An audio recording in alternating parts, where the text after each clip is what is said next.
Blogzerstort. Treat.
Essen. Join server https://discord.gg/j4zhpc7.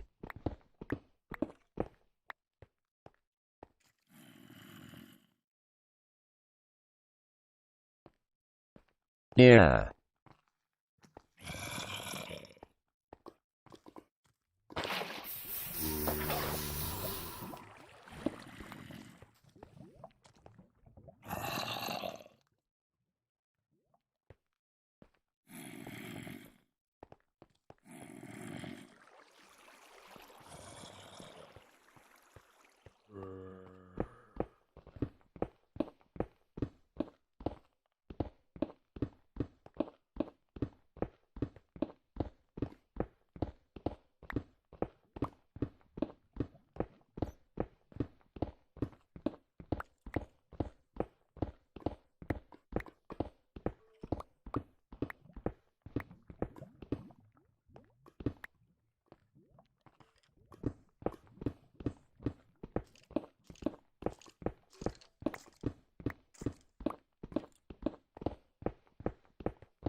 I'm not buying Minecraft Lord HECT.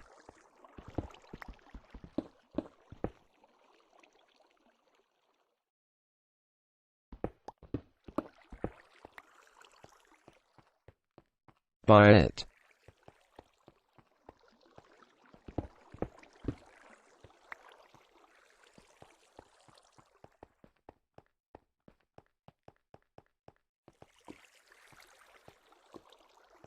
Minecraft.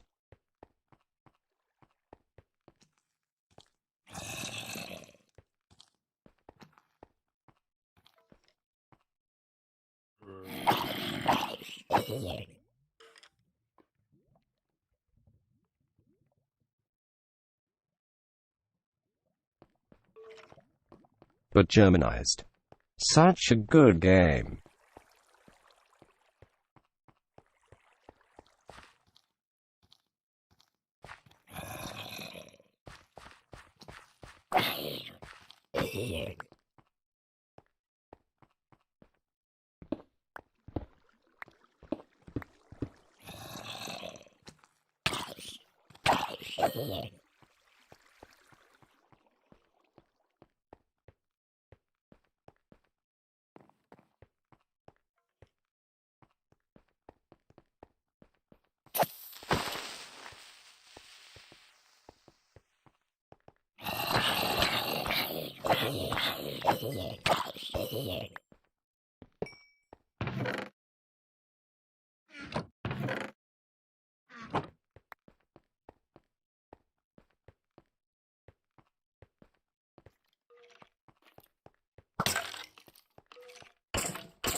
The new Nether update looks so cool, but I haven't gotten around to playing it yet.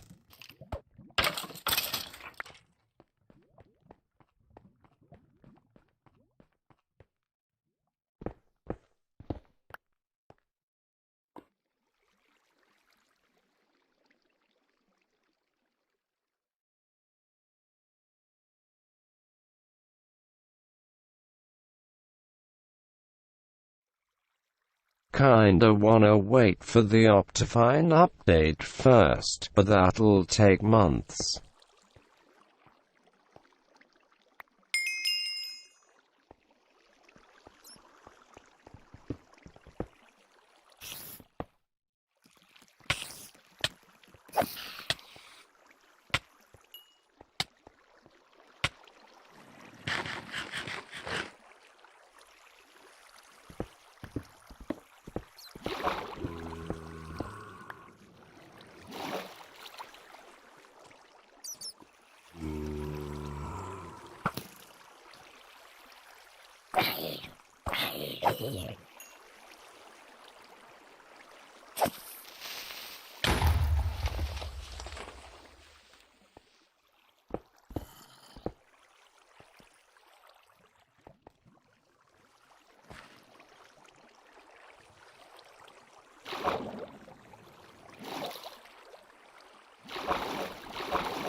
I don't know why dirt is a finite resource but iron isn't.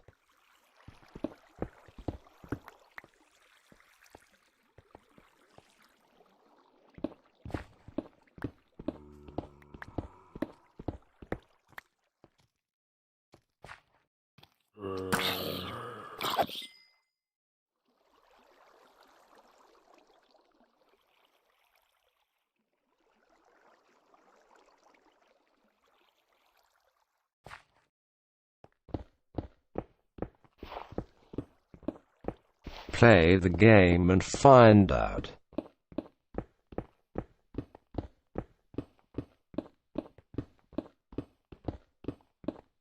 I have the game. Just pirated.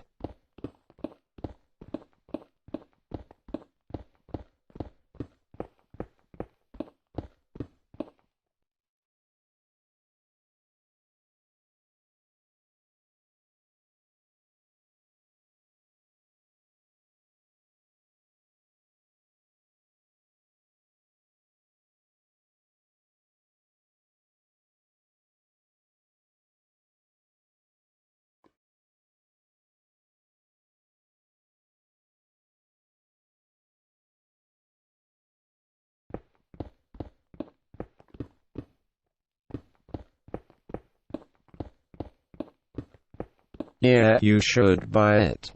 Lava Bubbit.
Greater than gravel.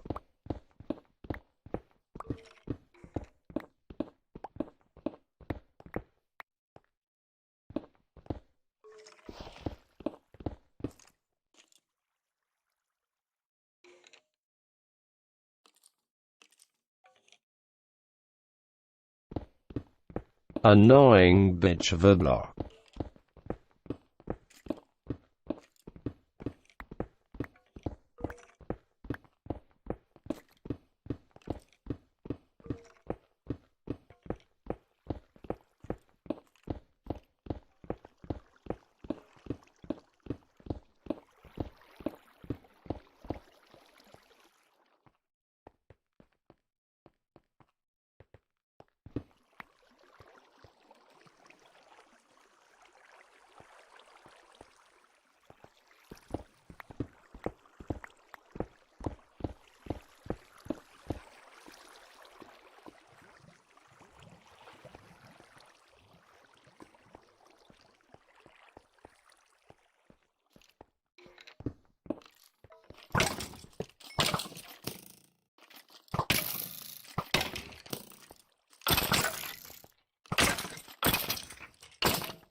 Why did Lord HECT not get redstone?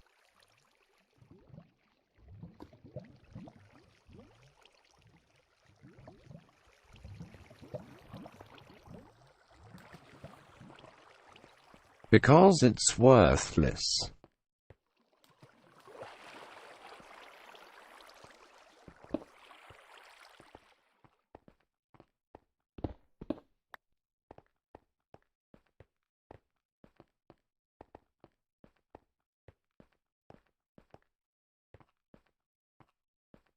I get recommended this when listening to Toxic, but it's powered by Kanye instead.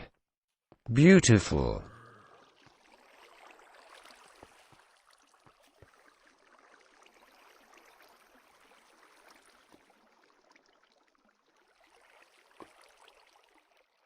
It's because you're subscribed.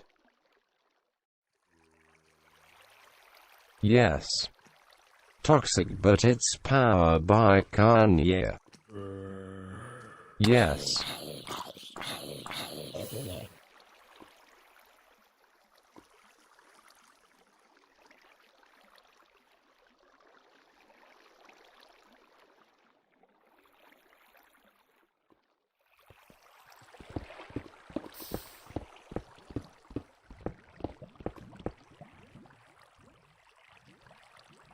I was listening to All I Want for Christmas Is You, but it's Creep by Radiohead before.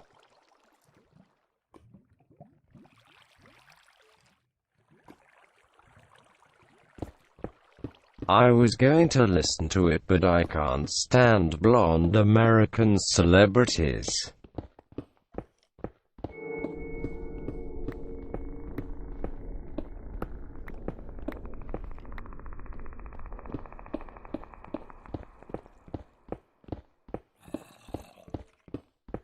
No one can.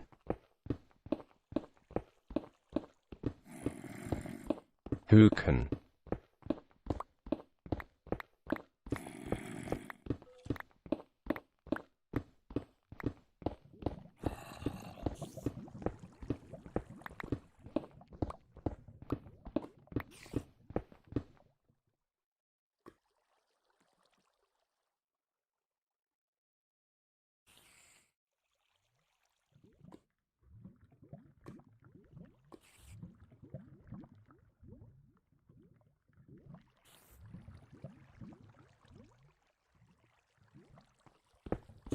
I'm on a quest to get a shulker chest full of diamond ore and sell it off to the highest bidder.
I'm terrible at Minecraft, by the way, so I doubt you'd have fun playing with me.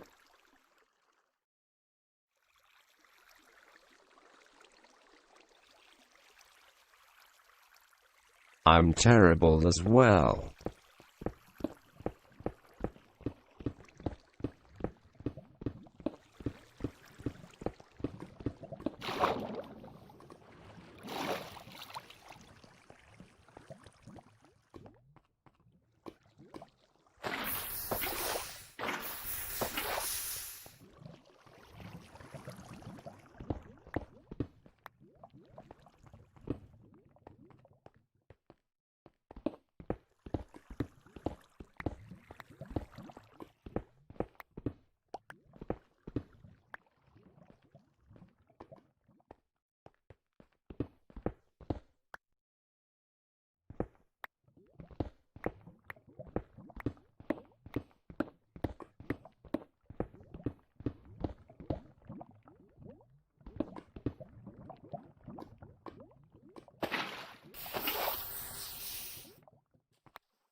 Vision Quest be looking funny rolling on the floor laughing.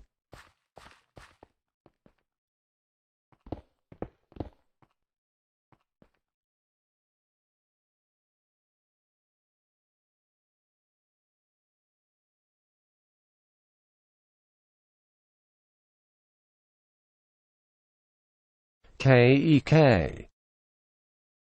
Vision Quest, but it's storage mining for money to pay his taxes to Graydon.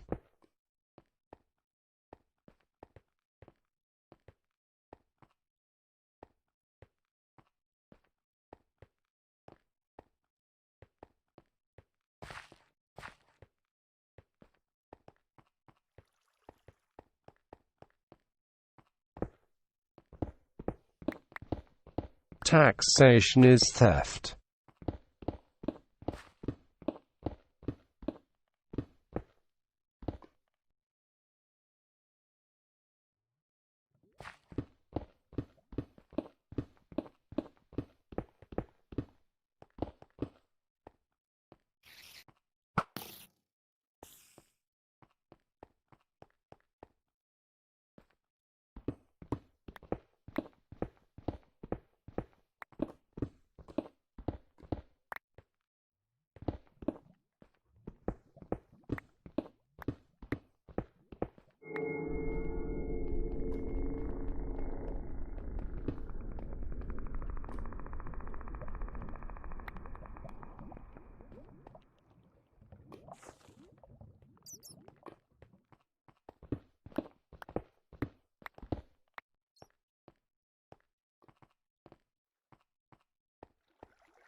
Fucking Ironbow Arch. Ironbow.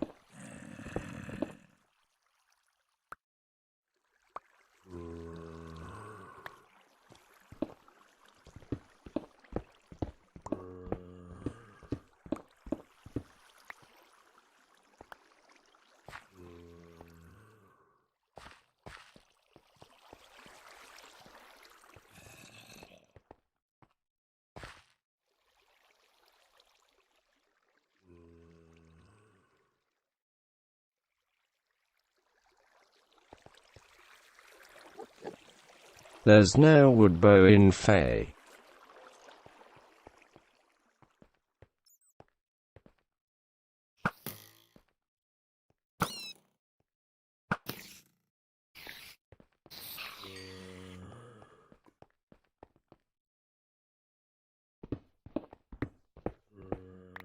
There's no iron bow in Minecraft.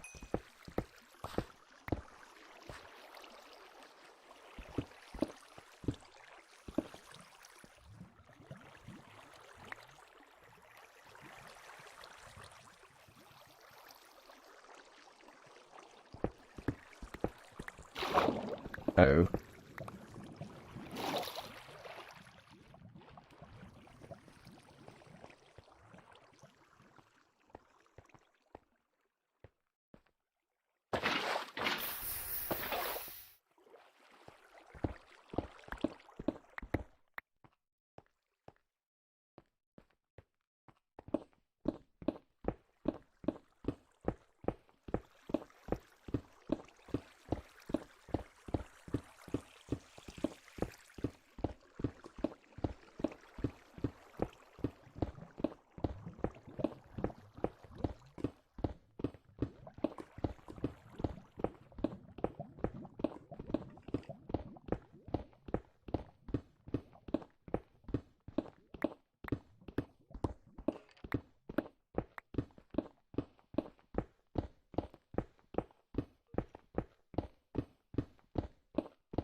I hate diorite.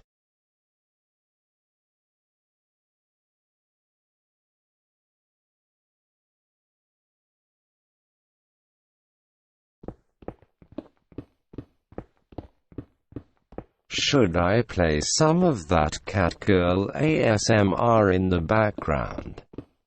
Yes. Please do.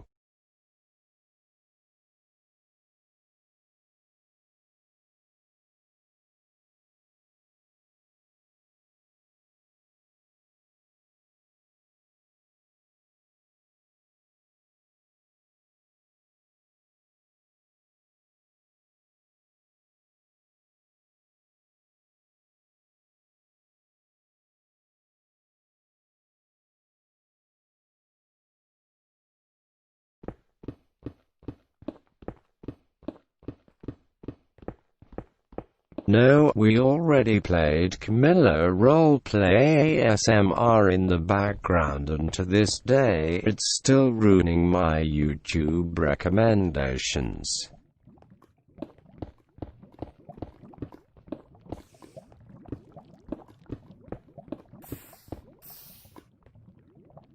Do it in incognito. And what video?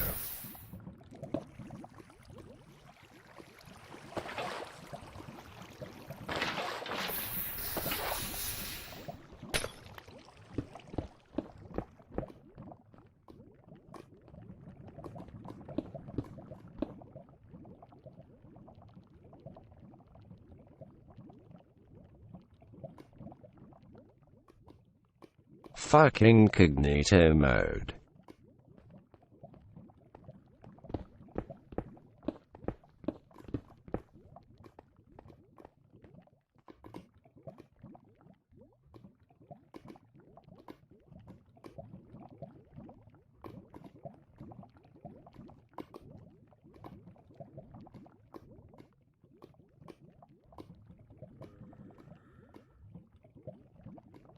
The first one you find when you Google for it, I guess.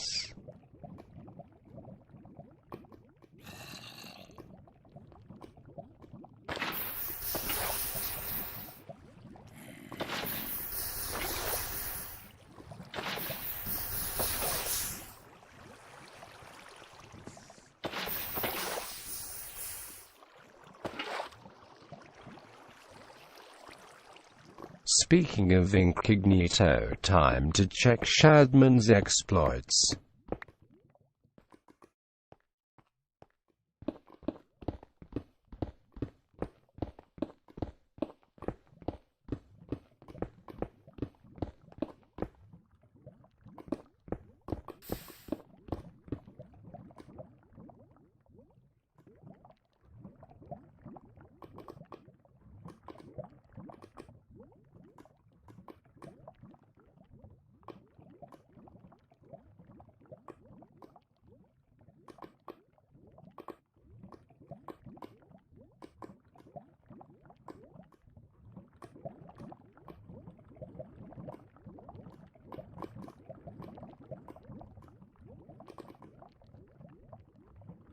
Say the line, the oldest anarchy server in Minecraft.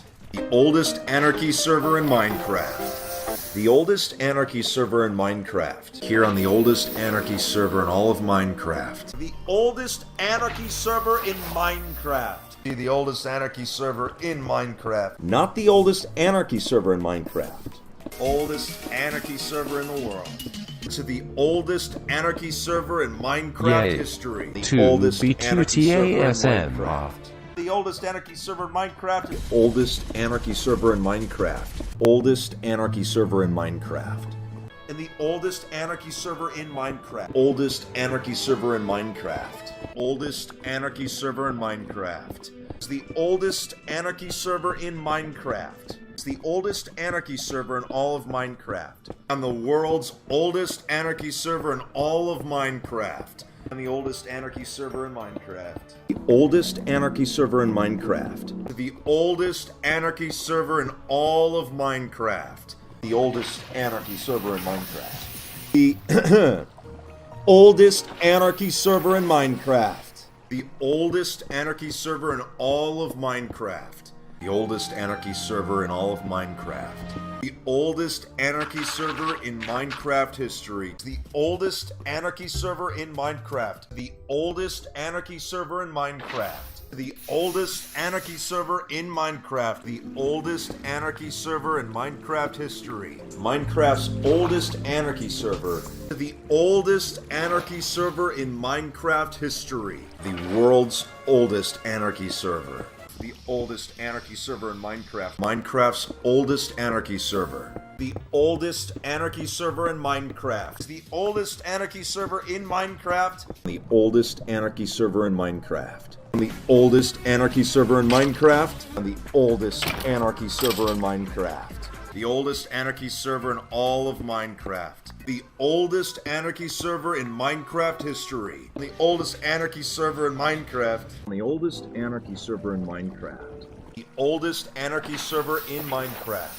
Well, on the oldest anarchy server in Minecraft. The oldest anarchy server in Minecraft history. Youngest anarchy server in Minecraft. Oldest anarchy server in Minecraft. The oldest anarchy server in Minecraft. The oldest anarchy server in Minecraft history is the oldest anarchy server in all of Minecraft. To the oldest anarchy server in Minecraft history. The oldest anarchy server in all of Minecraft. The oldest anarchy server in Minecraft. The oldest anarchy server in Minecraft.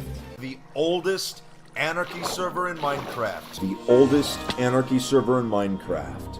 The oldest anarchy server in Minecraft. The oldest anarchy server in Minecraft. The oldest anarchy server in Minecraft. The oldest anarchy server, and also the oldest anarchy server in Minecraft. The oldest anarchy server in Minecraft. The oldest anarchy server in Minecraft. The oldest anarchy server in Minecraft. The oldest anarchy server in Minecraft. The oldest anarchy server in Minecraft. The oldest anarchy server in all of Minecraft. The world's oldest anarchy server. The oldest anarchy server in Minecraft. The world's oldest anarchy server. The oldest anarchy server in Minecraft. The oldest anarchy server in Minecraft. The oldest anarchy server in Minecraft. The oldest anarchy server in Minecraft. The oldest anarchy server in Minecraft. It's the oldest anarchy server in Minecraft. It's the oldest anarchy server in Minecraft. It's the oldest anarchy server in Minecraft. The oldest anarchy server in Minecraft. The oldest anarchy server in all of Minecraft. Is the oldest anarchy server in Minecraft. The oldest anarchy server in Minecraft. I keep biting my lip because I'm trying not to smile. Oldest anarchy server in Minecraft.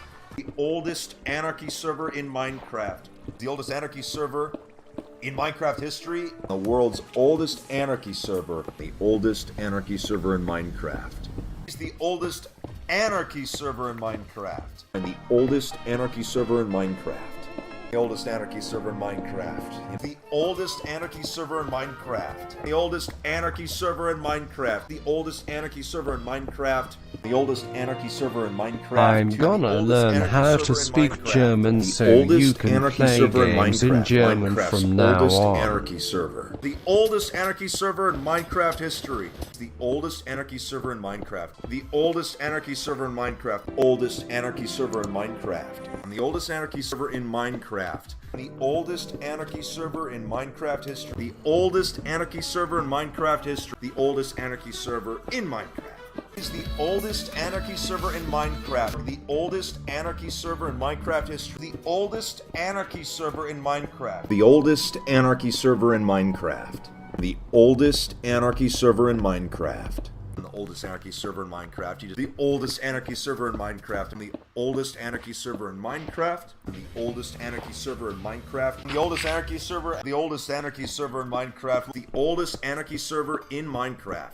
The oldest anarchy server in Minecraft. The oldest anarchy server in Minecraft. The oldest anarchy server in Minecraft. The oldest anarchy server in Minecraft. The oldest anarchy server in Minecraft. The oldest anarchy server in Minecraft. On the oldest anarchy server in Minecraft. Oldest anarchy server in Minecraft. The oldest anarchy server in Minecraft. The oldest anarchy server in Minecraft. It's pretty crazy.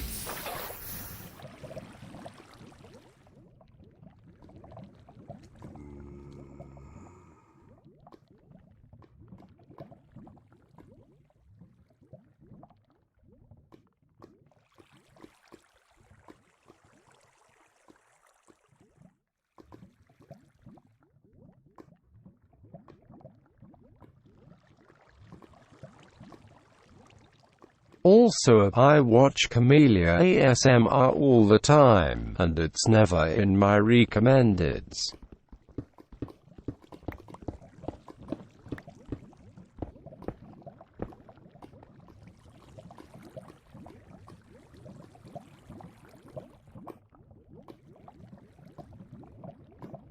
What an outing, delete us.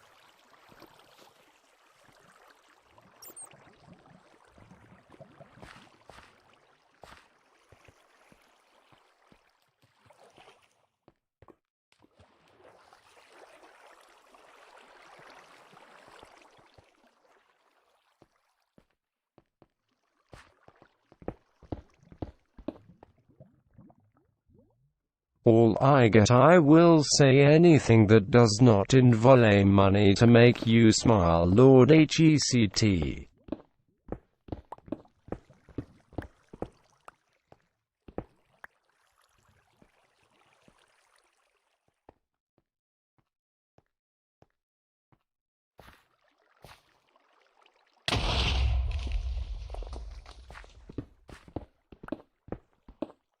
That sentence made no sense.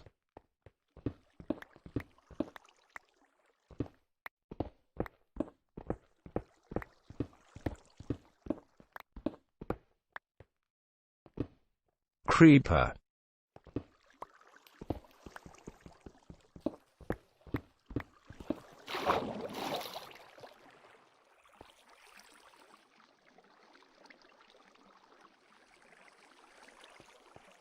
So what? Oh man.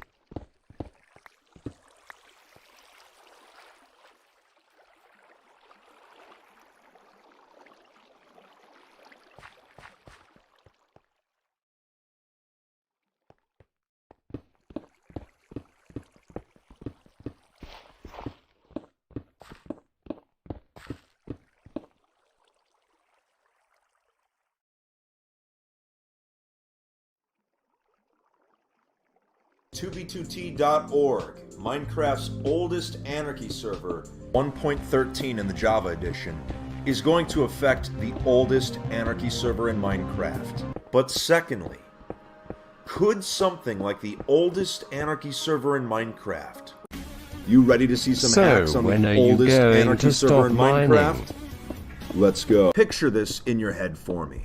You just escaped spawn on the oldest anarchy server in Minecraft. But for a brief time, piston airships and automated flying machines were seen as the cutting edge of Minecraft technology. And on the oldest anarchy server in Minecraft, the oldest anarchy server in Minecraft, 2b2t.org, turns 8 years old this month. So the purpose of today's video is to keep you informed and up to date on what is happening on the oldest anarchy server in Minecraft. Many players will play a world start to finish without even touching some of them. A player comes to understand which items are useful and which ones are useless. Well, on the oldest anarchy server in Minecraft,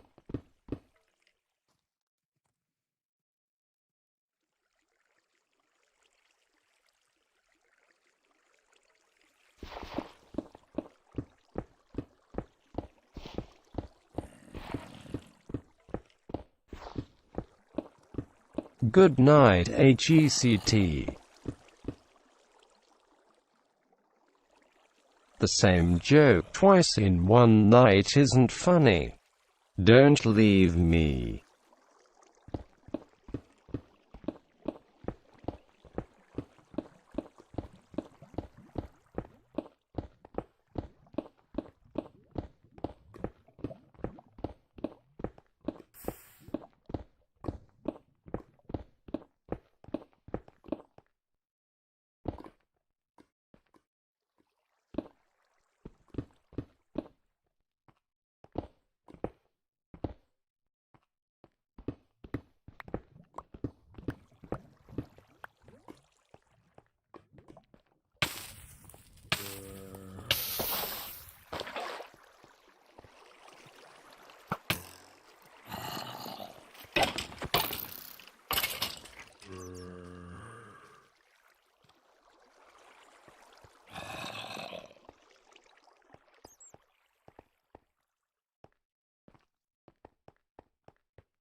I will stay if you tell me which video you watched Camellia ASMR in.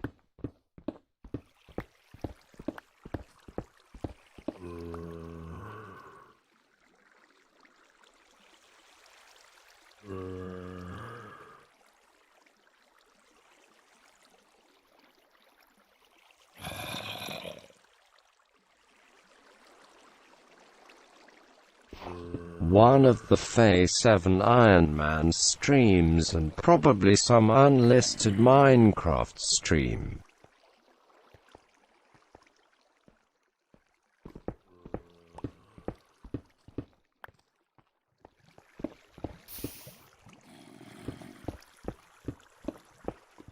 Thanks HECT.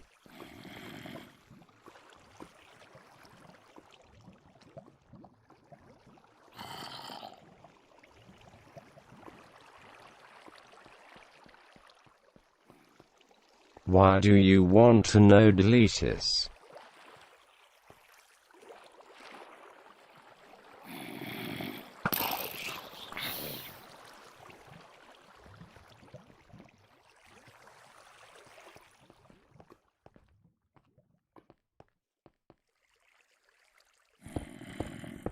I want to hear what everyone else thought about that.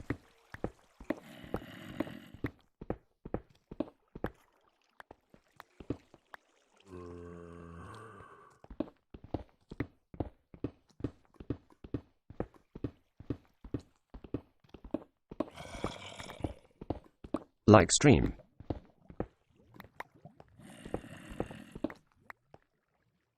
Also, I want to know if you have good taste. Today I'm going to be conducting a little bit of a social experiment on the oldest Anarchy server in Minecraft. It's no secret that 2b2t is a hostile place, especially to newcomers. If the server itself doesn't kill you, the players probably will at some point. This hostility towards outsiders goes back to even the earliest days of the server's history, when 4chan's culture had a major influence on it. Players just starting out are advised to get as far away from spawn as possible, but what if you do the opposite? What would happen if you stayed at spawn and simply begged for items as a new player? How successful could you actually be? It's common to see players begging for help in chat, and they are usually tricked into giving away their coordinates and are then swiftly hunted down. Well, today I'll be logging into 2b2t, pretending to be a brand new player and seeing what happens when you beg for items at spawn. I've also gone out of my way to make a brand new Minecraft account that people won't suspect is actually me. Will I be executed, tricked into getting bed trapped, or are there people on the server actually willing to help newcomers? The only way I can describe today's video is ridiculous. And don't forget to hit that subscribe button. We are so close to 1 million subscribers. Alright, let's get started. I'm about to log into the server, but I'm doing so with a completely brand new account. I tried to make an account that would enrage as many 2b2t players as possible, and I think I've succeeded. It's got everything an edgy 2b2t player despises in a Minecraft account. It's named after Butter, one of the most spammed Minecraft memes of all time, the derp face that's on half of the player skins these days, putting a lowercase I in front of the username. It's perfect for what we're trying to do today. Be as obnoxious as possible. So now, let's log into 2b2t and see what happens. Just logged in, we're here at spawn, as you can clearly see. I'm taking a little bit of damage right now, but it doesn't really matter. And look, there's another portal right there. I could easily get to safety if I really wanted to, but no, we're going to stay at spawn, and we are going to beg for items. Let's do it. The first step is to actually get someone to show up to spawn to help us. So, can anyone give me free stuff? I was gonna go with police shootings, but okay, come on. There's got to be someone that takes the bait. Someone's got to show up. And chat is proceeding to roast me. Fantastic. Oh, I just got called basic. To be fair, there's a lot worse things you could call someone on this server. We're gonna try this one more time. Can anyone help me out of spawn? Alright, someone has got to come to help me at this point. I mean, look at this face. How could you say no to a face like this? I mean, let's be real here. Oh, here we go. Dr. Peep says chords. Nice. Let's do this. As I'm typing these coordinates, look at what people are saying. They're like, dude, literally, just leave spawn. No one would help you anyway. This is vintage 2B right now. So the question is, when he shows up, is he gonna kill us? Or is he actually gonna give us free stuff? I mean, that's why I'm doing this social experiment in the first place, because I'm curious. It could go either way. Hold up. Got a trait. Was that him? Come back, come back, come back. Yep, Dr. Peep, that's the guy. Alright, so let's see what fate awaits us. Hello. Oh, wow, you're just giving me gapples? Wow. That was easy. And a totem and an elytra and fireworks? Wow. I was not expecting someone to be this generous right away. On our first try, our first visitor actually gives us free stuff. It's just a spam. Where's he going? Oh, we have to follow him.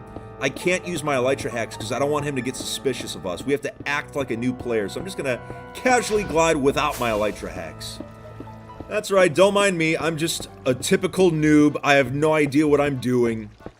Well, let's see. Why did he lead me down here? Is he just gonna crystal me as a joke? Like, I'm kind of, I'm a little nervous, not gonna lie.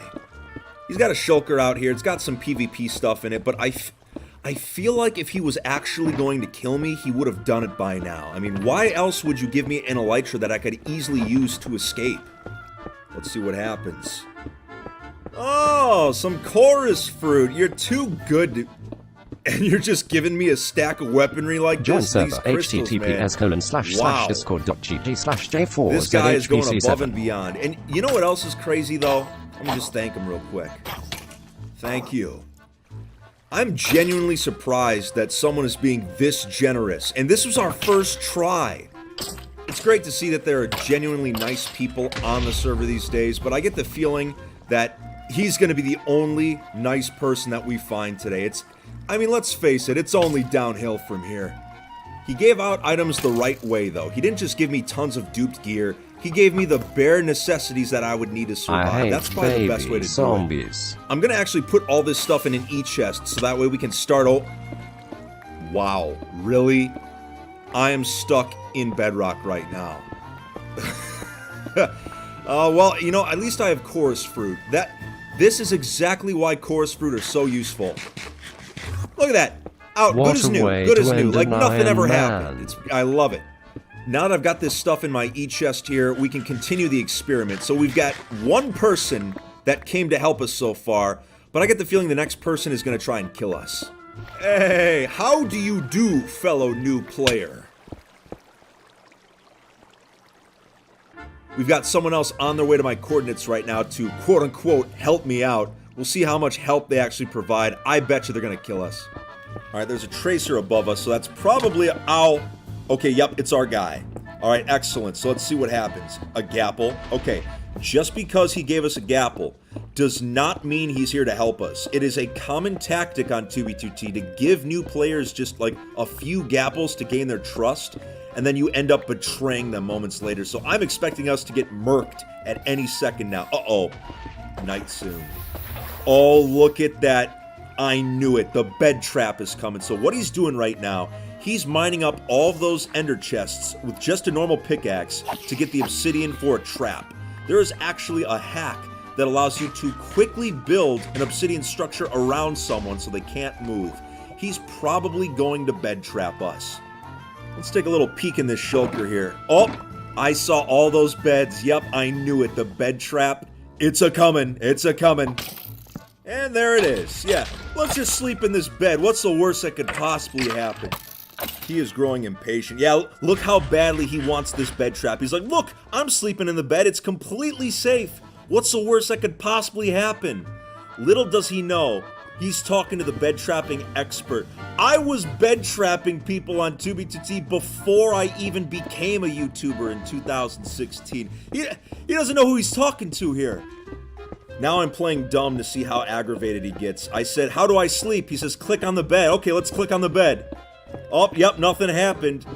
I want to see if we can get him mad enough where he'll just straight up kill us. Like, at what point is he going to grow so impatient that he just doesn't want to deal with us anymore? I'm curious.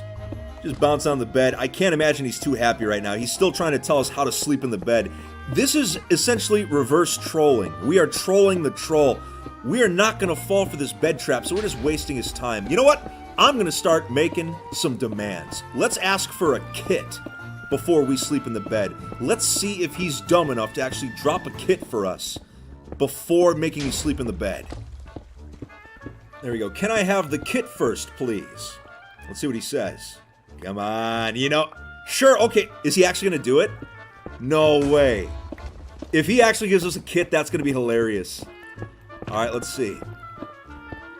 How's he going to do it? Is he going to drop it on the ground? Uh-oh. Okay, he put obsidian over the E-chest, so we don't have access to that right now, so we can't make a quick getaway. Alright, put it on the ground. Oh, there's some good stuff in here. What if I start slowly taking stuff out? Like, is he just going to let me take this stuff? No, there's no way he's going to let us just get away with all of this stuff. There's no... I called it. I knew it. We got him so mad that he just straight up killed us. You gotta love wasting people's time, you know? I've gone into the Nether now because more travelers tend to come through Nether spawn than Overworld spawn, so we might have some luck begging in the Nether. Let's find out. Come on, Guffy, come on. I'm just a noob. Give me some free stuff, please. I've been begging for like 10 minutes now. Come on, give me something. I don't want to have to work for stuff. Just come give it to me. Oh, here we go. Oh, here we go. Let's... Ow. Well, I can't say I'm surprised that this happened. I'd say that concludes our experiment today. So this was kind of fun. I don't really do social experiments on 2b2t that often. So overall, the moral of the story is that while there are some nice people on the server that can help out new players, don't beg, because the majority of players find you annoying. You know, just get out there on your own, survive, prove to people that you can survive. That's my only advice to you. But anyway, if you enjoyed today's video, make sure to leave a like and hit that subscribe button. Also, make sure to follow me on Twitter and Instagram to stay updated on when new content is coming out. That's it for today, everyone. Take it easy and stay alive out there, Fit Fam. When a new player joins the oldest anarchy server in Minecraft, their first objective is to survive. This means getting as far away as possible from the wasteland known as spawn. Finding a nether portal and braving the dangerous highways is usually the quickest way to success, as these highways go all the way to the world border. But what about the roads less traveled? Specifically the overworld highways. While a much safer option, they are not traveled as frequently as their nether counterparts, and they don't receive as much player maintenance. If they are used, players will often branch off of them after just a few thousand blocks of walking. The highways are littered with ruins of towns, rest stops, farms, and other creations. So today, we're going on a road trip on the Western Highway, the least traveled of the 4 major roadways on the overworld. Is it all completely destroyed, or are there signs of civilization farther down the road? I don't even know how far out this highway goes, so we could be walking for an hour, or maybe even 20. It's time to find out, so buckle up, grab a beverage, and hit that subscribe button. It's road trip time. But before we get started today, I'd like to thank Raycon for sponsoring today's video. I actually have a pair of Raycon earbuds, and I love these things. They are my go-to earbuds for the gym and when I'm at home playing Minecraft. The sound quality is just as amazing as the other top brands, and they're only half the price. The ones I'm using are the everyday E25s, they're best ones yet. 6 hours of playtime, seamless Bluetooth pairing, more bass, available in multiple colors, and their compact design helps to get rid of background noise. I also like the fact that you can click either earbud with a finger to pause your music. Makes it super convenient if you need to stop for some reason. Go to buyraycon.com/fitmc for 15% off your order. I've left a link in the description for you if you need it. Now then, let's get started. I hope you're ready for this road trip, because I sure am. We are at the very start of the Western Highway. If you're talking coordinates, it goes in the -X direction. Now, as I mentioned previously, I have no idea how far this highway actually goes. We have just passed over the Great Spawn Trench, which is about 2,000 blocks away from spawn, and we're going to head west. So who knows what kind of ruins we're going to find along this road. Looks like a giant Vortex Coalition symbol made out of obsidian, or at least what's left of it. I've seen a lot of those symbols on this highway so far. You may have noticed that I'm walking right now, even though I have my Elytra equipped. That's because I actually want to walk the first 50,000 blocks and then use Elytra. At 3,200 blocks, we've come across the first town. Well, I should say the ruins of the first town. And this is a prime example of why you do not build this close to spawn and this close to a highway at the same time. But look at the vines coming down from all the blocks. It's actually kind of a cool touch, makes it seem like legit ruins. As we go along, you may notice the roads have a lot of obsidian in them. This is because it makes it easier to place crystals to attack people, but also because it's just a durable highway material. Coming up on the 8,000 milestone right here, 8,000 blocks we've traveled on foot. And there's some banners here, some signs, but not a whole lot going on. You know, we need to get farther out to find the good stuff. We are almost at the 10,000 block mark of the highway, and the terrain is... If you've ever attempted to escape the oldest anarchy server in Minecraft, chances are that at some point you've come across the massive gap known as 2B2T's Great Spawn Trench, a massive public works project in the shape of a square surrounding the immediate spawn region. Its total length is 16,000 blocks, with over 24 million blocks removed from the ground just to allow it to go all the way down to bedrock. The construction of the trench was an amazing feat of engineering and player collaboration, even with multiple sabotage attempts on the project. So exactly what is it? Why is it here, and what was it used for? Well, today we'll be taking a look at the history of the trench, the people behind it, and the reasons it was built. We'll also see what the trench looks like in present day on the server itself. Join server. Much like the trench, today's video gets deep, so we have much to discuss. And as a reminder, if you haven't already hit that subscribe button yet, make sure to do it so you can stay updated on when I release new Minecraft content. Now then, our story begins a few years ago. In order to understand why the trench was such a big deal for the server, you need to know the backstory of the man behind it, someone who I've spoken about on the channel before. 2B2T player Thebes and Sound had a well-established reputation as the server's greatest civil engineer. He was the mastermind behind some of 2B2T's most impressive and ambitious public works projects. Years ago, he began construction of the Southern Canal, a waterway starting at spawn and heading south for hundreds of thousands of blocks, making it one of the longest canals ever built in survival Minecraft. He inspired others to help with the canal construction by forming the Southern Canal Corps. Since multiple people were now working on the canal together, its length increased exponentially. After the canal had reached such a massive length, he focused on his next major project in 2018. 2B2T's Great Spawn Wall, a massive wall made of 1.6 million obsidian surrounding the immediate spawn region. While its basic goal was to prevent new players from leaving spawn, it was mainly a symbolic structure, meant to represent what was possible when players came together in an otherwise hostile environment. Thanks to the help of the 6th incursion that was going on at the time, the project was a massive success. Now, this is where our story begins today. It's the middle of 2018. Thebes had an idea for a new public works project, a great trench. It would completely surround spawn even past the massive obsidian wall. The trench would go all the way down to bedrock and be used as a way to stop new players from escaping. The reasoning behind it would be that the trench would work in several different ways at the same time. It would be wide enough where new players would need to gather materials with their bare fists just to be able to get across. But doing so would be time-consuming, enough that patrolling players could find and kill them before they had the chance to cross. This would also encourage new players to try escaping through the Nether instead, effectively funneling them into a single spot for player killers to take advantage of. On top of that, with the trench going all the way down to bedrock, it would allow lava walls to go all the way to Y level 0. In the past, lava walls had been used to stop players, but they could be avoided simply by digging a few blocks under them. Using the trench for lava walls would make it almost impossible for an unarmed player to get out of spawn unassisted. It was a very ambitious idea, but there weren't any incursions going on, and getting enough players to join the project would have been tough. Well, luckily for Thebes, in the fall of 2018, another YouTube invasion caused the 7th incursion to start. Mining.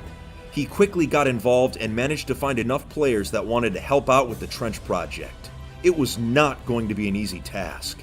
Traditional digging with a pickaxe was not going to work, because 24 million blocks would have to be dug out. To do that by hand would take far too long. Instead, Thebes had a better idea: TNT bombers.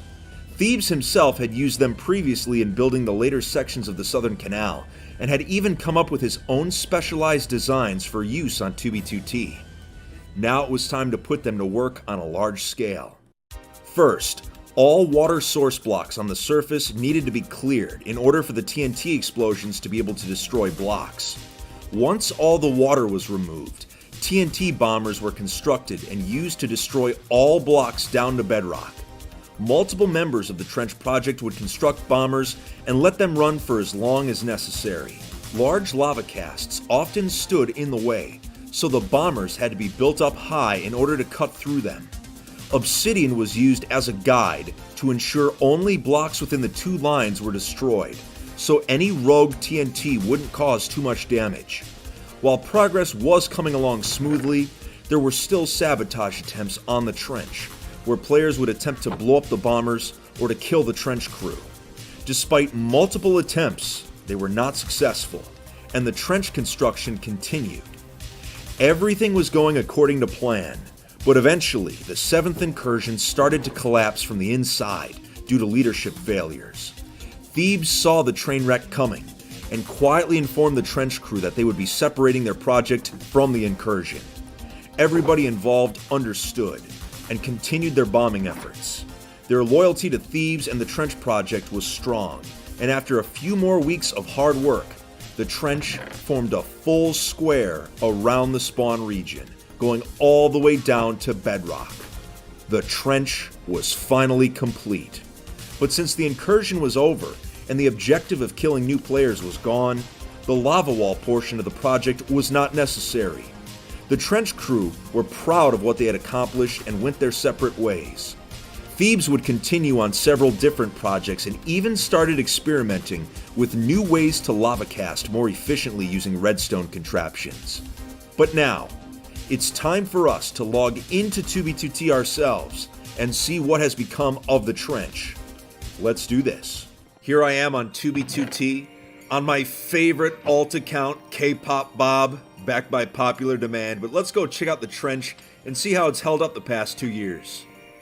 Alley-oop!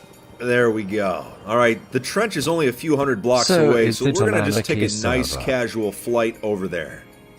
We've reached the trench corner, and I've noticed that there's a lot of player-made bridges already on the trench. I mean, it's bound to happen. Almost 2 years have passed since the trench was built, so obviously players are going to find a way around it somehow. Yes. Or I guess over it in this case. But let's actually fly through the trench to look to see what else has changed. Oh, would you look at that?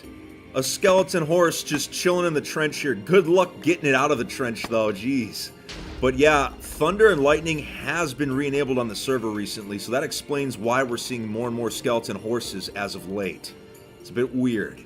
This part of the trench is a bit darker because of all the obsidian in the sky. Quite the contrary, but man, imagine Lord if you were a HECT. brand new player without hacks and you were trying to escape and you got stuck in this trench. It would not be fun, especially with all the lava, all the withers. Yikes. Now, even though the lava wall was never fully completed inside the trench, there is still a small portion of it that does have the lava coming down from the sky, and this is it right here. So this is kind of a proof of concept of if they wanted to, during that incursion, they could have filled in the entire thing with lava to make it even more challenging for players to escape. Let me just fly up here real quick so I can show you the obsidian structure that the lava source blocks were housed in. Now, they tried to make it as inconvenient as possible for anyone trying to get rid of the lava source blocks. The best part about this tour is that I get to see things like this at spawn I don't normally get to see. Look at this massive obsidian. Whoa! That wither skull was a little too close, but look at this massive obsidian fortress here at spawn. See, I need to come to spawn more often so I can see cool stuff like this. Check this out. The remnants of a bomber still here above the trench, and the blocks have been here so long they have snow on top of them. Man, only on 2B2T are you gonna find stuff like this. It's wild. I found something. Imagine if you accidentally mined it with your silk touch pick. I see what's going on here. I see what's going on, but overall, this is the trench on modern day 2B2T. It has stood the test of time. It is just another one of the amazing sights to see on the oldest Anarchy server in Minecraft. But anyway, if you enjoyed today's video, make sure to leave a like and hit that subscribe button. Also, make sure to follow me on Twitter and Instagram to stay updated on when new Minecraft content is coming out. That's it for today, everyone. Take it easy, and if you plan to play on 2B2T, make sure... The oldest Anarchy server in Minecraft is such a toxic place that anytime the player base is able to put aside their differences and work together on something, it's kind of a big deal. About a week ago, I received an invitation from 2B2T player Hermetic Lock to come tour a base on the server. Except this wasn't just any base. It was a community build project, built near 00, the spawn region, hands down the most dangerous area of the entire server. At first, I was skeptical. Could this be a trap? But Hermetic Lock is known on the server as being a community leader that brings people together despite their differences. He claimed the base was going to get grief soon, and he wanted me to come experience it before it was destroyed. So I decided to check it out and see what kind of bizarre town this place was. Today, we head to the spawn base known as the Cloud Club.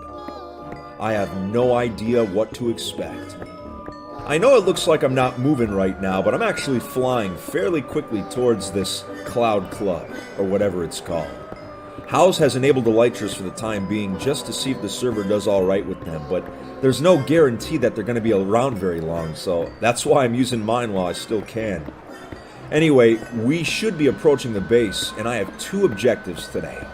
Tour the base, and then leave without being followed. That second one is very important. If you're a YouTuber on 2B2T, it's common to have your logout spot scouted, and in some cases, sold to other players.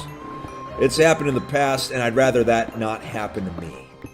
But we are getting close to the base now. Oh, there's a lot of people here already. Look at this. Wow, so this is Cloud Club, huh? Well, it makes sense because it's in the sky. Nice but shot. You would not believe how close to 00 this base is. I mean, this base has only been around for a week from what I've been told, but like, it's still standing near 00. Over a week it's been. That's crazy. Well, let me just land real quick and get my bearings here. Ow! Ow! Well, it looks like everyone's coming to say hello. Really?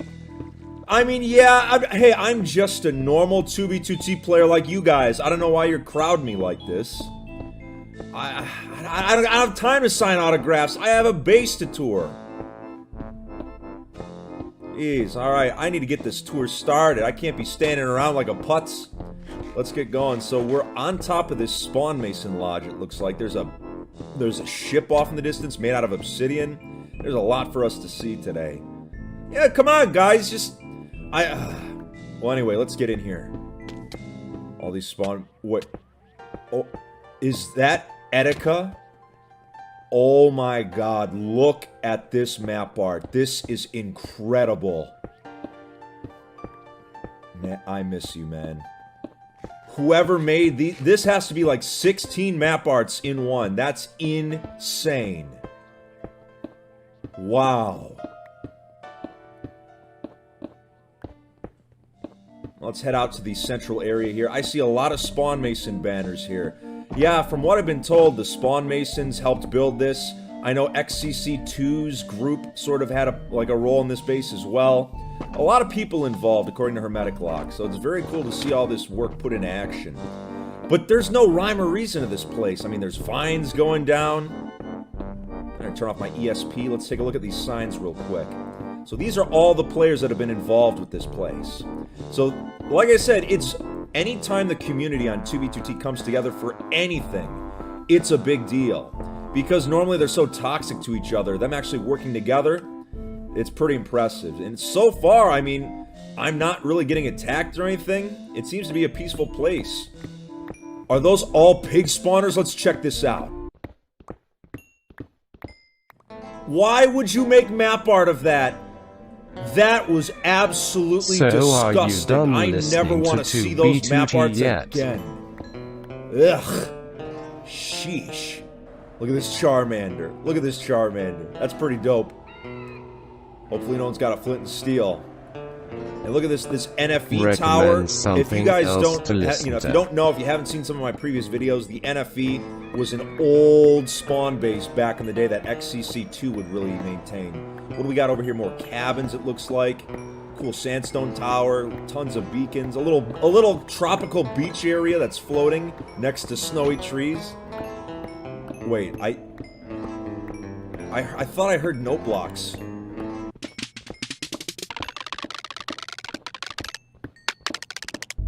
Oh yeah, someone's tuning something somewhere.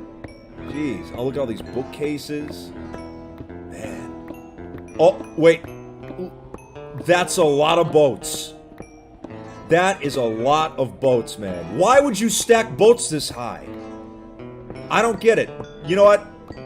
I need to stop asking questions about this base. This is just so bizarre. In this house here. Yeah, because I want to check out the interiors of these places. Because it looks like, yep, the interiors of these bases, or these little buildings, have just as much detail on the inside as they do on the outside. I mean, look at the little flower in the pot. It's very quaint. Hey.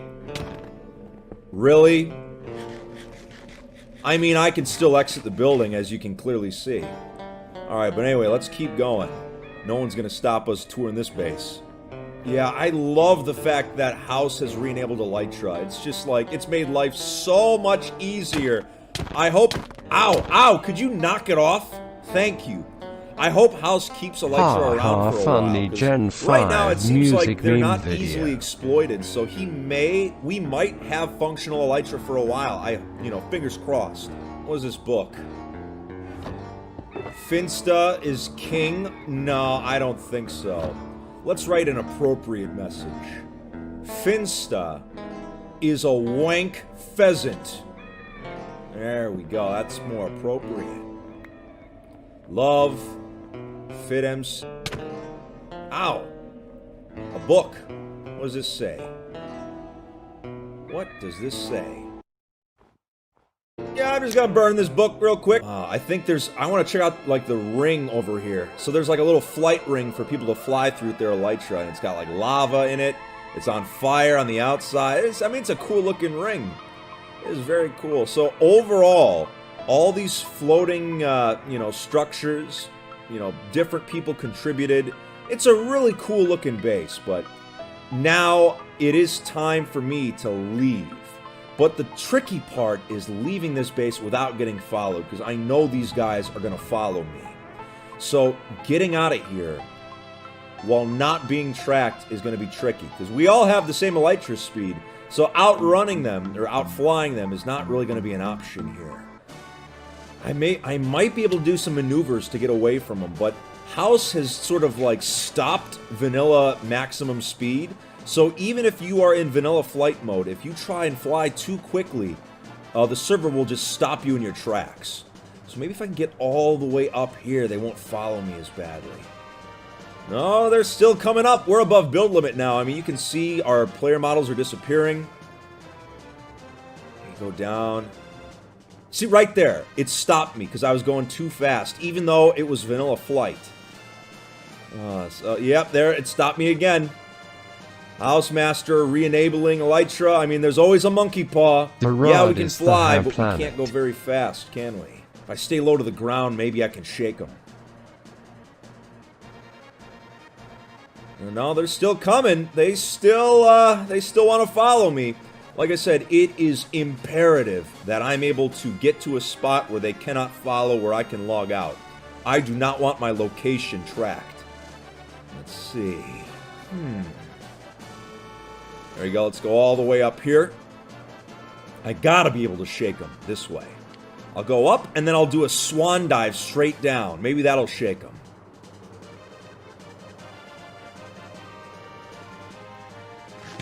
Oh yeah, we're way up here now. We are way above build limit. There we go. I'm slowly losing them. They're not able to keep up as easily. Okay. So I got 2 more on screen. I can shake them. I can shake them. 1 left. Except he's using boat fly instead of elytra. I gotta break his boat. If I can knock him out of the air, he won't be able to follow me anymore. We got an actual dogfight today on 2BTT. I haven't had one of those in 2 years. This is going to get interesting.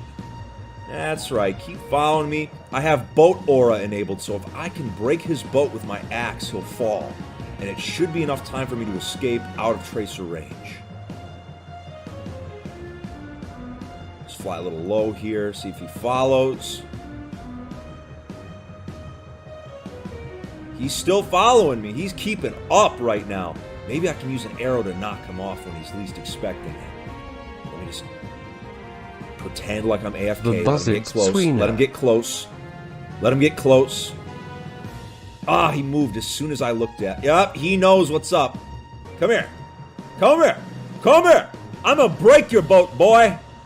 That's right. I'm gonna beat your boat like a rented mule. Come here. Literally any SCP. That's right. Now he knows. He knows that I'm trying to knock him out of the air, so he keeps moving away. Oh, I lost him. I lost him. All right, keep going. Keep going. Kind of change directions a little bit. And we lost him. Excellent. Well, we escaped without having our location tracked, and overall, we got to tour a very cool community base. I'm always surprised when the 2B2T community...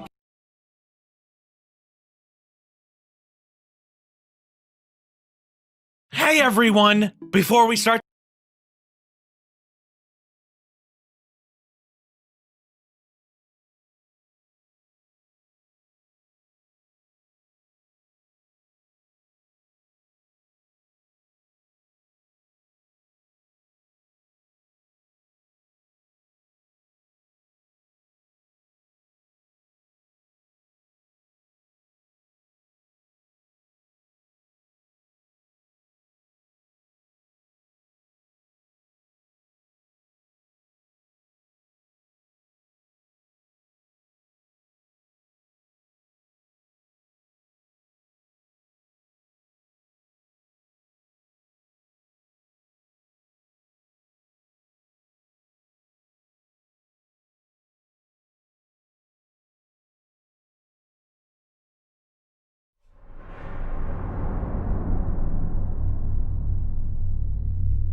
SCP. Good afternoon, everyone. My name is Dr. Miller, and the SCP we're going to be looking at today is SCP-3973. Object Class: Safe. Special Containment Procedures.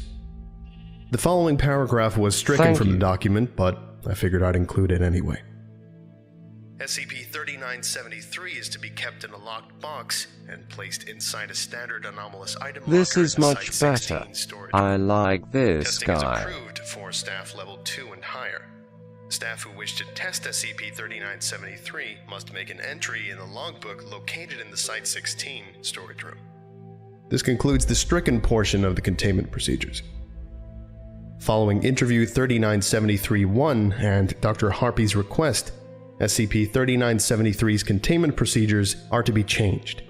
SCP-3973 is to be kept in a locked 30cm cubed acrylic glass box in Site-16's Anomalous Item Research Lab 104. The scenery inside of the glass box should be changed once a month as an incentive for SCP-3973 to continue to comply with interviews. The scenery may be changed by adding more miniatures, plastic foliage, sand, or plastic rocks. These have been provided by Dr. Harpy and can be found in a labeled box in the Site-16 break room. Staff who wish to test or interview SCP-3973 must have a security clearance of level 2 or higher and receive permission from Dr. Harpy first. Description: SCP-3973 is a standard miniature from the tabletop wargame Warhammer 40,000. The object is physically unremarkable, being composed of plastic and reaching a height of about 3.3 centimeters. SCP-3973 is covered in layers of brand model paint. The object's only apparent anomalous property is an influence over the outcome of dice rolls within a 50 centimeter radius caused by unknown means. When it was originally contained, all dice rolled within a 50 centimeter radius of SCP-3973 always landed with the lowest side facing up. Due to this, SCP-3973 was originally classified as an anomalous item and denied full SCP classification. For a total of months, SCP-3973 was kept in storage in one of Site-16's anomalous item lockers. During one of the Site-16's routine anomalous item checks, Incident 3973-FC occurred. See below for details. Incident 3973-FC. The following is an excerpt from the log of Dr. Harpy. At the time, Dr. Harpy was performing routine anomaly checks on multiple items from Site-16's Anomalous Items Department. Item description: a tabletop wargame miniature that influenced dice rolled within a 50 centimeter radius to land with the lowest side facing up. Date of recovery: September 2nd. Location of recovery: current status: a standard anomalous item locker in Site-16. Testing materials: 1 US quarter, 1 4-sided die, 1 6-sided die, 1 8-sided die, 10, 12, and 20-sided die. Test 1. Procedure: 1 US quarter is flipped within the item's area of effect. Results: the quarter lands vertically on its side. Test repeated 5 times with the same results. For brevity, tests 2 through to 6 have been excluded. Procedure included rolling each die multiple times, and each test resulted in the die landing with the one side facing up. Test 7. Procedure: an impromptu test after accidentally knocking multiple dice into the object's area of effect. A total of 6 dice were rolled in the 50 centimeter area. Results: dice landed in a pattern that resembled a smiley face, with the 6 and 4-sided dice making 2 eyes and the rest forming its mouth. Test repeated a total of 7 times, with the dice landing in the exact same formation each time, requesting further research into the anomalous properties of this object. Experiment Log 3973-1. For brevity, the following excerpts are some of the more important findings from experiments with SCP-3973. Test 1. Procedure: ask for die to land on the 2 side. Results: die landed on the 2 side. After several tests to confirm that the results were an anomalous effect and not merely a coincidence, Dr. Harpy suggested asking SCP-3973 if it was listening or could understand them, as it was able to give them the numbers that they asked for. Test 14. Procedure: asked if SCP-3973 could understand what the doctors were saying, with the 2 side for yes and the 3 side for no. Results: the die landed with the 2 side facing up. Analysis: the possibility of sapience in SCP-3973 is considered. Test 15. Procedure: asked if SCP-3973 was aware of what was going on around it. Results: the die landed with the 2 side facing up. Test 16. Procedure: asked if SCP-3973 had thoughts. Results: the die landed with the 2 side facing up. Note: in the months that SCP-3973 has been in Foundation custody, it has been kept in a box in a locked anomalous item containment locker. Now we are faced with the possibility of sapience. Dr. Harpy. Through testing, it was revealed that SCP-3973 exhibits signs of sapience. A communication system has been established with SCP-3973.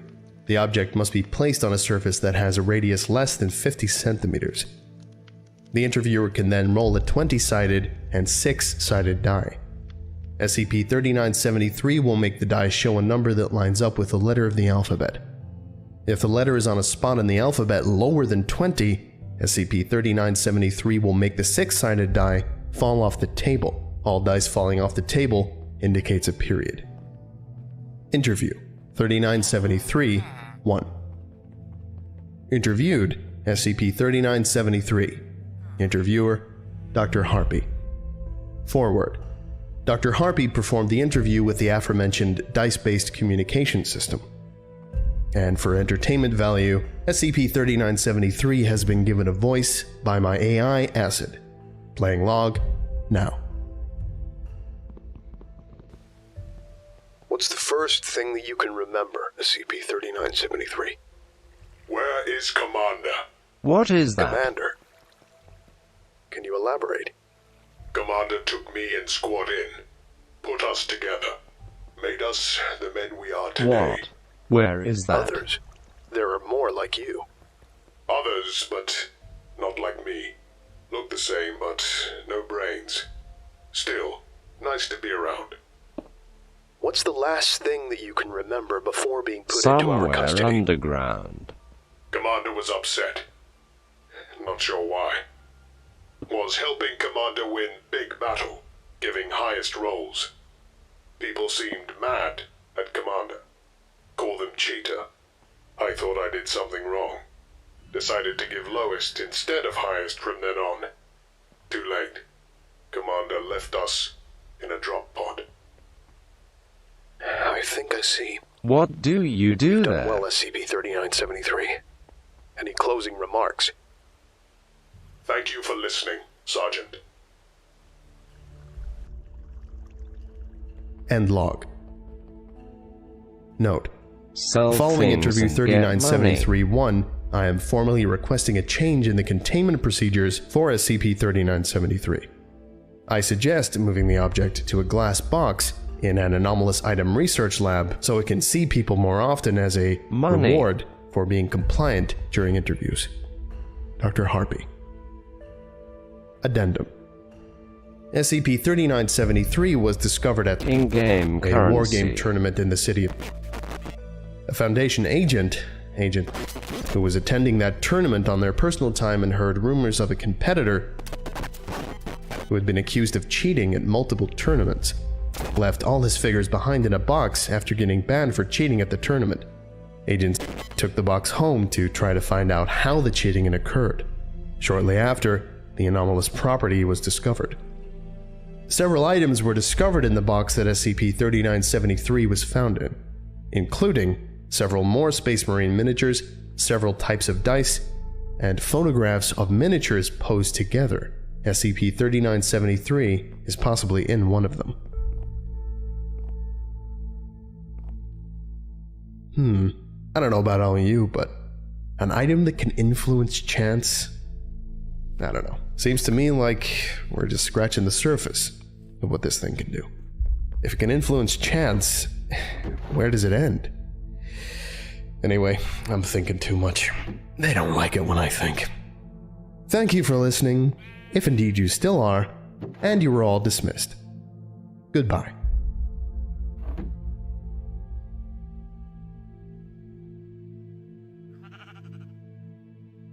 I would like to give a special thank you to The Morrigan, James Saba, Arbiter Soul, It's Not a Spoon, Darius Tan,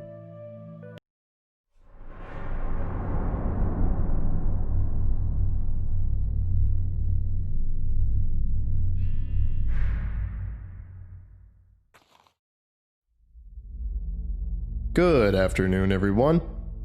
My name is Dr. Miller, and the SCP we're going to be looking at today is SCP-2501. Object Class: Safe. Special Containment Procedures. SCP-2501 is to be kept in Storage Vault 3H at Research Site You 45. don't want to hear Only all personnel the with Patreons. special exemption keycards will be allowed to access SCP-2501.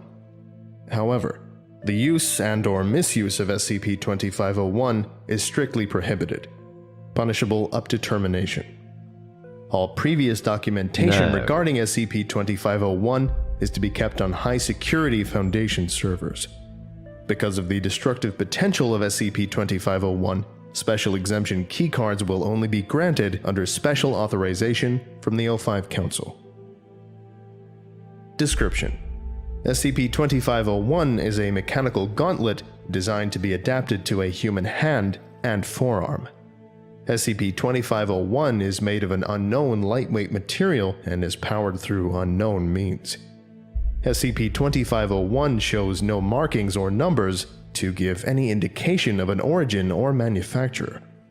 SCP-2501 appears to be in need of maintenance, although knowledge of repairing certain defective mechanisms is currently beyond Foundation researchers. A key-operated safety switch is installed on the underside of SCP-2501, although it appears to be defective due to the key being dislocated inside the lock cylinder, thereby keeping it affixed in the position labeled with the word ON in Russian. There is also a slightly corroded rotary control knob located on the left side of the wrist. This knob is located to the furthest clockwise position and will not turn counterclockwise. The setting labels are too worn to be decipherable but are hypothesized to be numbers in increasing range. SCP-2501's anomalous properties manifest when a user inserts his or her arm into the socket and engages the claw-like mechanism at the opposite end. When held in front of the user's face, SCP-2501 is able to exert an extreme amount of pressure on an object within the perspective of the user in relation to the claw-like mechanism. No upper limit on the amount of pressure SCP-2501 can exert has yet been observed. SCP-2501 is not able to perform more dexterous functions beyond rapidly opening and closing.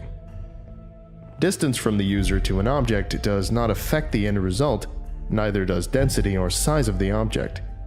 The object during this process always behaves as if two invisible forces are exerting against it at opposite ends, to the point of structural failure.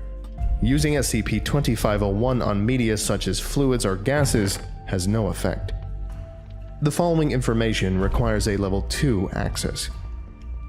Experimental Test Logs 2501-11.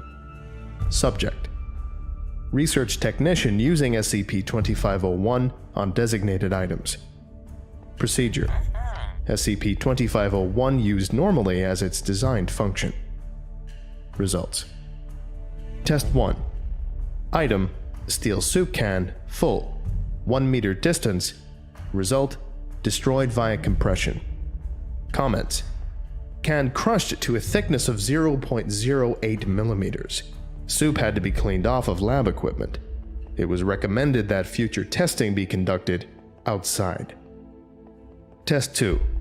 Item: solid steel cylinder, diameter 8 centimeters, 20 meter distance. Result: flattened. Comments: Cylinder was compressed into a disc measuring 1.6 meters in diameter and a thickness of 2 millimeters. Test 3. A 1962 Buick LeSabre decommissioned from light vehicle pool. Distance: 100 meters. Result: destroyed via compression. Comments: Car crushed lengthwise to a thickness of 19 centimeters. Test 4. M3 Stuart Light Tank, decommissioned from Mobile Task Force Arsenal. Distance: 200 meters. Result: destroyed via compression. Comments: Tank crushed to a thickness of 84 centimeters. Upon further analysis, the steel armor has seemingly fused together due to the extreme heat generated during the process. Test 5. Item: concrete block, 1 meter cubed. Distance: 100 meters. Result: disintegrated. Comments: Block exploded violently into fragments. Nothing was found larger than 3 centimeters. Minor injuries sustained by staff. recommended increasing minimum safe distances. Test 6. Concrete block, 1 meter cubed. Distance, 4 kilometers. Result, failed. Comments. Test conducted at night. Block was brightly illuminated in order to aid in testing. User missed target and crushed light fixture instead. Recommended using binoculars and mount stability assist in subsequent range tests. Test 7. Item, high altitude weather balloon. Distance, 32 kilometers. Result, destroyed via compression. Comments. Test conducted at night. Large halogen light fixture with sufficient battery life was affixed onto the balloon. Test was successful, however, debris was never found by recovery teams. Extreme range capabilities confirmed. Test 8. Asteroid 1566, Icarus, 2.9 times 10 to the power of 12 kilograms. Distance, perihelion, 0.18 astronomical units, aphelion, 1.96 astronomical units. Result, not applicable. Comments, cancelled. Summary. SCP-2501's anomalous properties confirmed. Testing has been suspended indefinitely under O5 command. SCP-2501 is to be placed back in storage immediately. Object class designated as safe for the time being. Additional containment protocols may need to be enacted. SCP-2501 was remitted to a Foundation Logistics Center in an ornate shipping case by an anonymous benefactor. Benefactor is confirmed to have close affiliations to Marshall Carter and Dark Limited, as supported by the item description tag attached to SCP-2501 at the time of delivery and a note detailing the context of the parcel. Archival Document 2501-01. Status: previously sold and in reserve, currently Safe liquidated. is really underrated. Demand, previously high. Value was apparently $500,000 or 303,000 Great British pounds. Availability estimated worldwide 1. Identifier Catabest. was exclusive item number 21 and in brackets slightly worn condition. Description from Marshall Carter and Dark reads, item is a mechanical gauntlet made specifically to crush objects simply Everyone using line of knows sight. that. A curious physics bender putting power at your fingertips. Literally. Safety key included with unit. Sold as is. Level 3 access required. Archival Document 2501-02. To whom it may concern. I represent a professional community of auctioneers, collectors, and dealers with whom I am certain you are familiar. I am approaching your organization with an item of mutual interest. Details are also included inside the case. Rest assured, this is the right place for it.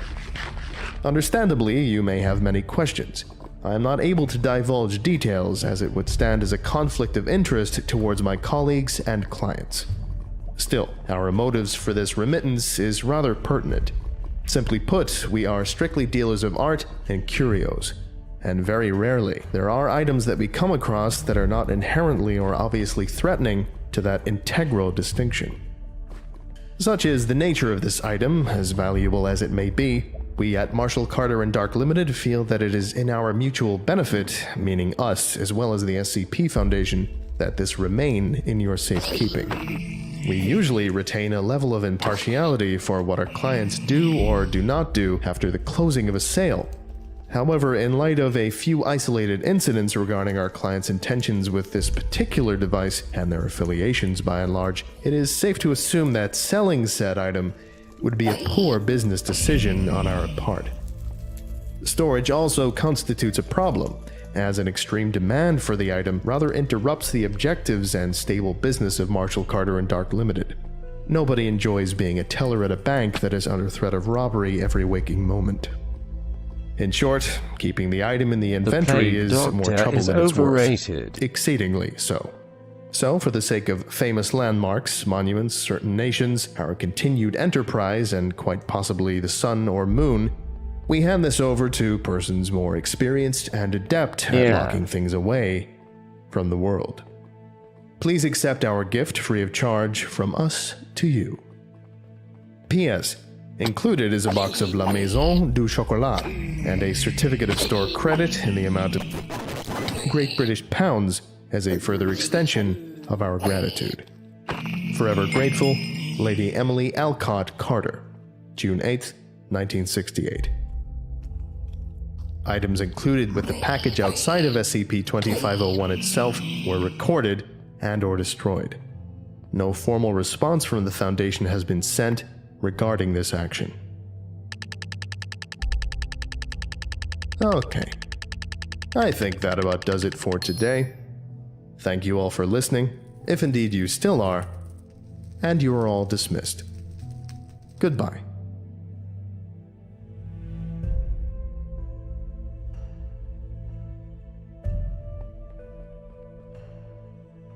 I would like to give a special thank you to James Saba, Maximus Decimus, Arbiter Soul, Dr. Bright, Darius Tan, Justin Day, The Morrigan, Dernom, Maxin, Joker Corvus, NJ Vojak, Corey Barker,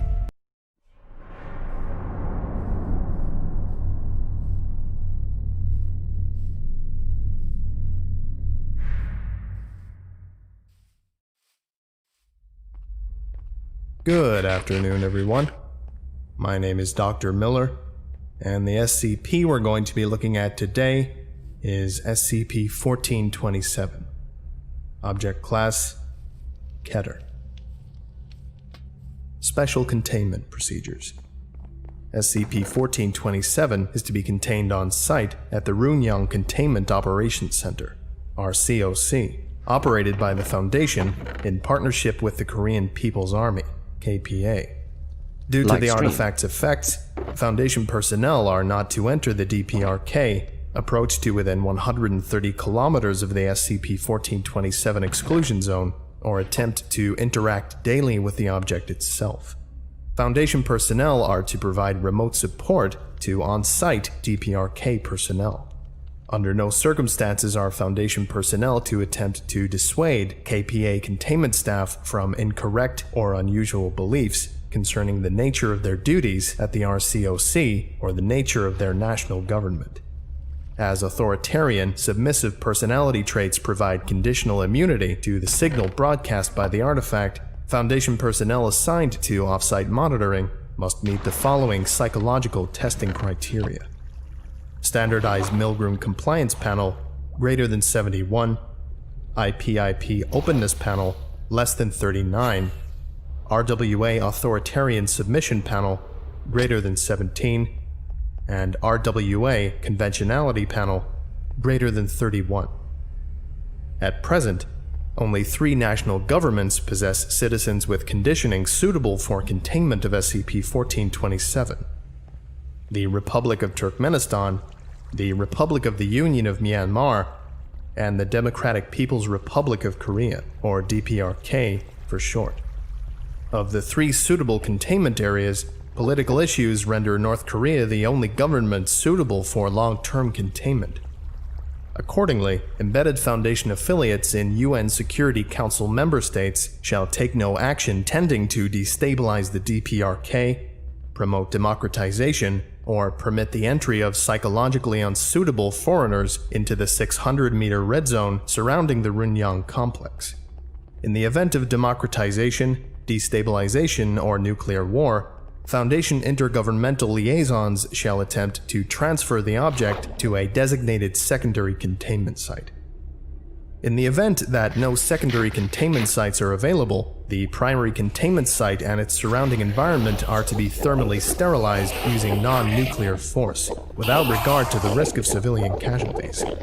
Using presently available techniques, thermal sterilization of Pyongyang and surrounding environs bears a 91% chance of containment failure. Catastrophic containment failure is predicted to constitute an EK class event, resulting in the extinguishment of all human consciousness within approximately 215 days. Description: SCP-1427 is a featureless 14 by 2 by 2 meter beryllium bronze everywhere. steel. Though originally recovered in an inactive state, the artifact presently produces a directional electromagnetic pulse every 7 nanoseconds. Disrupting or jamming the pulse reduces but does not eliminate the artifact's primary effects. The device's electromagnetic effects are therefore theorized to be a carrier wave for or side effect of the device's primary function. Targets are selected randomly from the 20,736 12 to the power of 4 nearest human subjects, ignoring those already exhibiting the effects of the pulse but including those who are immune. The device appears to have no effective maximum range. On several occasions, the device has exhibited the ability to make over-the-horizon broadcasts to otherwise occluded subjects by deflecting its signal off of the Earth's ionosphere. The artifact's means of detecting human consciousness and the causative mechanism underlying its effects are presently unknown. Upon receipt of the signal, subjects permanently experience increased suggestibility, severe abuela, and short-term memory loss. These effects are secondary to the artifact's primary effect, which is substantial reduction in prefrontal SQ2 signal. Due to information recovered from SCP, Foundation researchers presently believe that this reduced SQ2 signal corresponds to a significant reduction in, or total destruction of, the subject's subjective consciousness. Moderate authoritarian submissive personality traits appear to provide conditional immunity to the effects of the broadcast. Accordingly, since its activation, containment protocols have required placement in high population density areas subject to a totalitarian government. SCP-1427 was originally recovered from a Cistercian monastery in southeastern Algeria by Italian Special Forces in January of 1938. Laboratory notes from that period mention a rhodium carbide outer casing embossed with lettering in a known but poorly characterized Semitic alphabet. That outer casing is presumed to have been destroyed or lost by Italian researchers before the object's transfer to Leipzig in 1944. Between 1938 and 1944, the governments of Germany and Italy attempted to activate the artifact, both without success. In the immediate aftermath of World War II, the object was kept in East German custody. The East German government took no recorded action with respect to the artifact. In 1947, the East German government transferred SCP-1427 to Soviet control, who moved it to Kishtim, Chelyabinsk Oblast, USSR. In September of 1957, Soviet researchers intentionally activated SCP-1427. Though the artifact affected human targets in its immediate surroundings, then existing features of the Soviet government prevented the EK class and of human consciousness. After attempted nuclear sterilization of the affected area, the Soviet government contacted the Foundation through intergovernmental liaisons, and the artifact was transferred to Foundation custody at Site-67, southwest of Cherniv, Ukraine. Since initial containment, the artifact has only been transferred once. In 1986, due to predicted instability in the Soviet government, the artifact was transferred to the Democratic People's Republic of Korea. Shortly thereafter, the Foundation commenced construction of the Rungyang containment facility, where the object has been stored since its completion in 1988. Addenda: SCP-1427 ETR-3 Ethics Committee Dissent. SCP-1427. On December 5, 1991, a 9-member panel of the SCP Foundation Ethics Committee decided, after a 2-4-3 plurality vote, to actively support the government of the Democratic People's Republic of Korea, North Korea, in order to effectuate containment of SCP-1427. In summary, the deciding plurality found the following points in favor of limited stabilization and support. Instability and increasing political openness may soon render the USSR unsuitable for containment of SCP-1427. In the event of political instability in North Korea, the device may be safely transferred to the custody of the People's Republic of China or Indonesia. North Korea's closed borders limit the risk of exposing foreigners, and due to limited trade opportunities, Foundation affiliates and liaisons are better able to manipulate North Korean internal policy toward effective containment. Despite the clear benefits of the above, we dissent. Experimentation has demonstrated that SCP-1427 requires no more than 12 to the power of 4 psychologically suitable individuals in close proximity to the object in order to maintain seamless containment. With that in mind, maintaining over 20 million individuals in a state of perpetual, involuntary totalitarian abjection is an unacceptable cost to impose on human subjects. While it is clear that in 1957, doing so was a necessary accession to certain facts on the ground, viz. Soviet failure to destroy the object outright, the Foundation has recruited 9,724 D-Class candidates since that day, or just under half of the population required to successfully contain the object. Though unclear in 1957, it is now scientifically demonstrated that totalitarian indoctrination may be recreated under laboratory conditions with relatively little sophisticated intervention by researchers. See Zimbardo P. on Obedience to Authority. Our failure to do so is an ethical failure of catastrophic proportions. The majority opinion on this review declined to authorize experimentation into artificial totalitarianism on the necessary scale, citing both practical and ethical concerns. They believe that it would be unacceptable to create a totalitarian society in miniature to prevent the end of all mankind. But in order to avoid creating an ethical disaster in miniature, we have authorized one writ large. Totalitarianism which selects individuals by a birthright lottery and not by any particular antisocial acts. As recent events in the USSR and elsewhere have demonstrated, totalitarian dictatorship is not a necessary feature of society. It is a phase of development which occurred and will someday pass, and that is not the Foundation's right, nor even its duty, to permanently arrest the development of the North Korean people for some greater good, no matter how great that good may be. The majority are demonstrably correct that taking appropriate action to contain SCP-1427 would involve extraordinary moral compromises by the Foundation, whereas mere abdication of our responsibility shares this ethical burden with all humanity and the North Korean leadership. But when we signed our recruiting paperwork, we consented to bear that burden. To do what must be done for the greater good, no matter the cost. That we now impose this burden on the people of North Korea rather than shouldering it ourselves is an unacceptable abdication of our responsibilities as Foundation employees. For the foregoing reasons, we, the undersigned, dissent, reserving the right to appeal this decision to the O5 Council.